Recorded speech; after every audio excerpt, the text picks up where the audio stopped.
I recently had to go on a family trip, and on my way there and back throughout this just one day, I finished the entirety of Bloom Into You.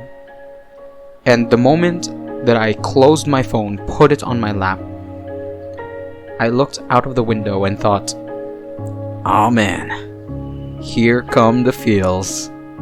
Now, post-anime depression is nothing new to me. I felt it multiple times for various reasons. Sometimes because the show is gone and I wish I could have more. Sometimes because I feel the show, it made me feel things, sometimes I even relate to it.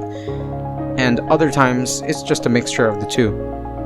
I can maybe distinguish what reason I feel this way, but for Bloom Into You, I am almost certain it's because it made me feel something.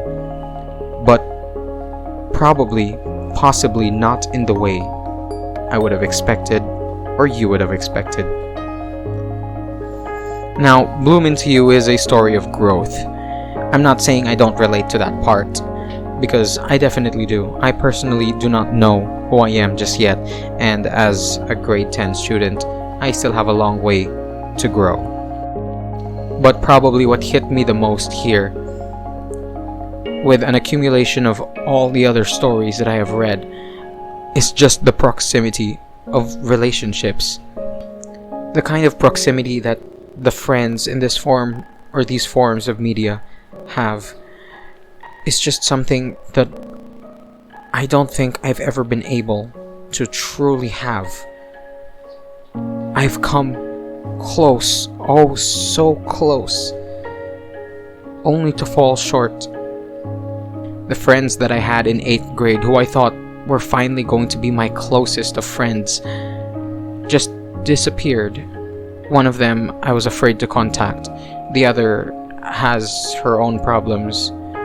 And the other, I'll explain in a bit. The feeling that I get whenever I see these fictional characters having such wonderful lives with their friends is nothing short of envy. I wish I could have that. I want to have that. And same goes for love. You know, that very day that I finished this entire series just happened to be the birthday of the last person that I could ever say I fell in love with.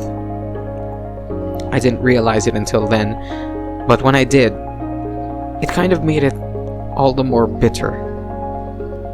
Now, remember that friend that I referred to earlier? Yes, this is she.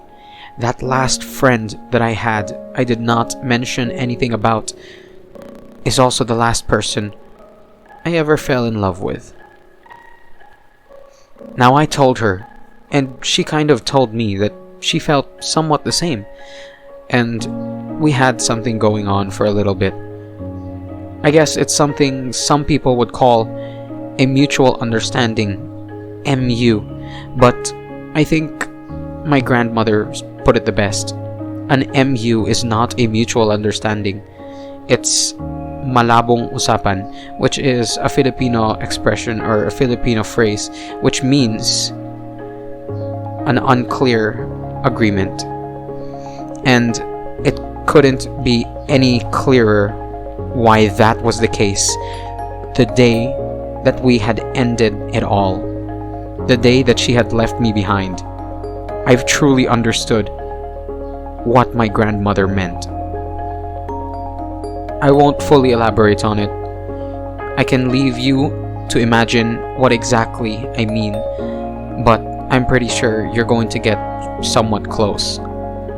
Wanting to be loved, wanting to love, wanting to have friends.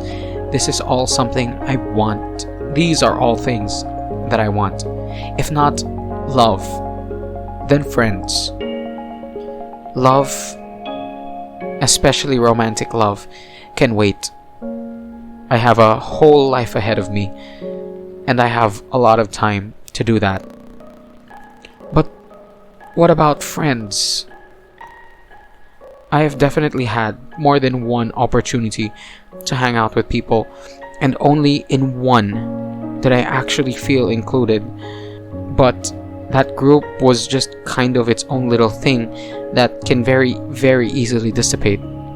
It was never a solid group.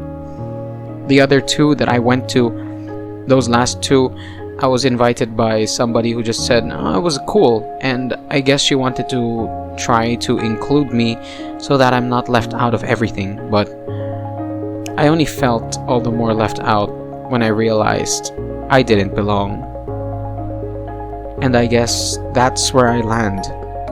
The want to belong. The want to belong to a group of friends. The want to belong to someone whom you can love. The want to actually belong somewhere and not just be a piece of plywood floating in the ocean, the vast sea of every single other person in this planet. I don't want to be lost. This probably is one of my favorite manga now, and it's probably going to stay my favorite over a long period of time, just because of how much it has affected me. It is nothing like any other, and it's going to be very, very difficult to surpass that. This entire thing may just feel like an emotional dump, and it is. This entire time I've been talking, I've just been dumping my emotions somewhere because I can't bear to tell anyone face to face. I can't bear to tell people how I feel, which is why I feel like all I can do is talk to myself, monologue, and this time I'm putting it out because I think some people may want to hear this as well. You may feel like you want to belong. You may feel like you want to fit in. And it's okay to feel like that. People will always say, don't let the peer pressure get to you. Just be yourself. But those people may be people who don't understand how it feels to not belong anywhere.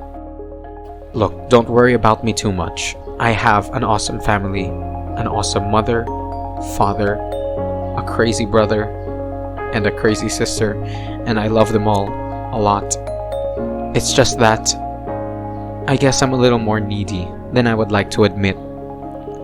I guess that I still have a little bit of pent-up emotion and a little bit of human desire that I just wish I could fulfill, but am not able to. And I guess that's where I'll leave it. I don't have a script for this. I only said whatever is coming into my head. If this thing is messy, I'm sorry. I just need some place to dump my emotions. If you actually heard this, and if you listened till the end, and if this has made you feel anything too, I hope it motivates you to find someone or some group where you can truly feel you are a part of. I wish you can be accepted, and if you feel the same way as me, I'm sorry. And I can only wish you the best.